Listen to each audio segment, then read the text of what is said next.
الحمدللہ رب العالمین والصلاة والسلام علی نبینا محمد وعلی آلہ وصحبہ اجمعین، اما بعد۔ فتنوں کے بارے میں آج ہم دیکھیں گے حضرت عبداللہ بن مسعود کا فتنوں کے بارے میں، فتنوں کے دور میں اپنے شاگردوں کو کچھ نصیحتیں، انہوں نے فتنوں کے دور میں اپنے کچھ نصیحتیں کی ہیں، وہ سمجھ لیا جائے۔ حضرت عبداللہ بن مسعود کا قول ہے کہ فتنوں کے بارے میں کہ اپنے شاگردوں کو وہ بتایا، انہوں نے بتا رہے ہیں کہ کیا حال ہوگا، ٹھیک ہے نا، اپنے شاگردوں کو بتایا، پوچھا بتاؤ تمہارا کیا حال ہوگا اس وقت جب تمہارے اوپر فتنے چھا جائیں گے۔ اپنے شاگردوں سے وہ کہہ رہے ہیں کہ تمہارا اس وقت کیا حال ہوگا جب فتنے تم پہ چھا جائیں گے، سینکڑوں فتنے ایسے ہوں گے کہ تم کو چاروں طرف سے گھیر لیں گے، جیسے کپڑا بدن کو گھیر لیتا ہے، آپ کو فتنے اس طرح گھیرا کر لیں گے، گھیراؤ کر لیں گے جیسے جسم کو کپڑا گھیر لیتا ہے۔ یعنی کہ حقیقت ویسے ہی شریعت اور سنت چھپ جائے گی جیسے کپڑے میں جسم چھپ جاتا ہے۔ یعنی کہ اصل جو دین ہے، اصل جو قرآن حدیث ہے، وہ لوگوں کو پتہ ہی نہیں ہوگا، وہ چھپ جائے گا،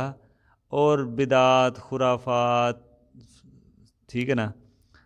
افسانے، اس طرح کے واقعات جو اکثر لوگ بیان کر رہے ہوتے ہیں، من گڑت چیزیں، ٹھیک ہے نا،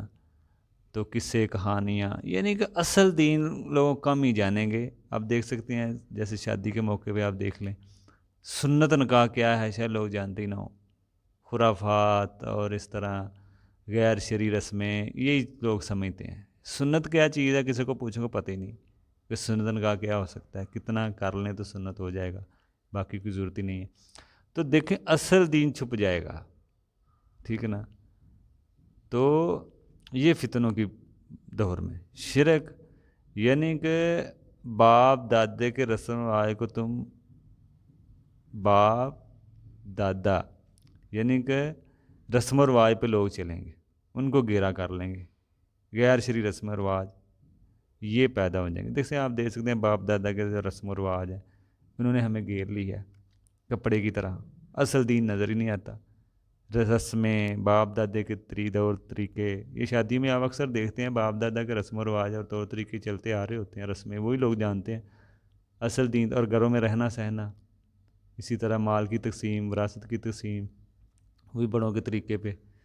ٹھیک ہے نا، جس نے زیادہ فائدہ دیا اس کو زیادہ دے دیا، ٹھیک ہے نا۔ تو یہ سارے اگر آپ معاملات دیکھیں تو یہ باپ دادے کے اکثر ہم کام کر رہے ہوتے ہیں طور طریقے پہ۔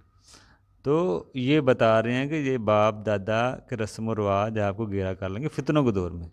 جس طرح کپڑا گھیر لیتا ہے جسم کو، اور یہ فتنے طویل عرصے کے ہوں گے، ایک دو دن کے نہیں۔ یعنی کہ اس فتنے میں بچے پیدا ہوں گے، جوان ہوں گے، اسی فتنے میں بوڑھے ہو کے مر جائیں گے، فتنے نہیں جائیں گے، لوگ ان فتنوں کو سنت بنا لیں گے اور سنت کو بدعت بنا لیں گے۔ دیکھیں اصل آپ دیکھیں کسی کو مسئلہ بتائیں تو وہ سمجھتے ہیں یہ مسئلہ چاہے سنت ہو، وہ اس کو صحیح نہیں سمجھیں گے، اور بدعت کو سنت سمجھیں گے، یعنی کہ گناہ کو سنت سمجھ لیں گے اور سنت کو گناہ سمجھیں گے۔ کتنا خطرناک معاملہ ہے، ٹھیک ہے نا، کہ لوگ اصل دین کو سمجھیں گے نہیں، اور جو بھی کوئی مسئلہ بتائے گا شاید وہ یہی کہیں گے یہ تو پہلی دفعہ سنا ہے۔ ایسے لوگ بات کرتے ہیں، اگر سنت کی بات کریں، قرآن حدیث کی بات کریں تو وہ کہتے ہیں یہ تو پہلی دفعہ سنا ہے۔ مطلب کیا ہے کہ لوگوں نے سنت کو بدعت، بدعت کو سنت بنا دی، اور لوگوں نے، اور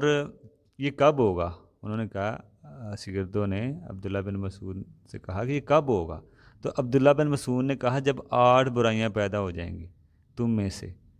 تم میں جب 8 برائیاں پیدا ہو جائیں گی تو سمجھ لو کہ فتنوں نے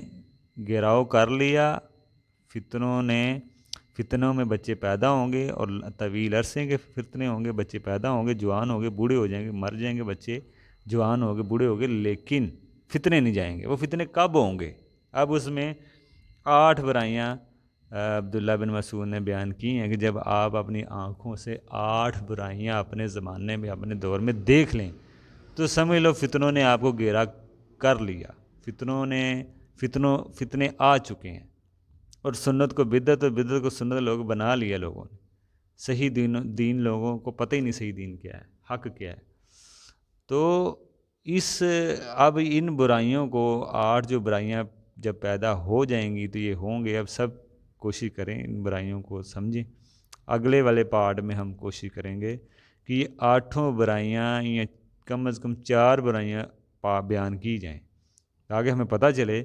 کہ جب یہ برائیاں پیدا ہو چکی ہیں تو سمجھ لیں فتنے بھی آ چکے ہیں اور ہمیں اس سے بچنا ہے، خود بھی بچنا ہے، اپنے بچوں کو بھی بچانا ہے اور اس کے بارے میں علم حاصل کرنا ہے۔ تو انشاءاللہ ہم 8 برائیاں کے بارے میں آگے والے پارٹ میں ہم دیکھیں گے۔ السلام علیکم۔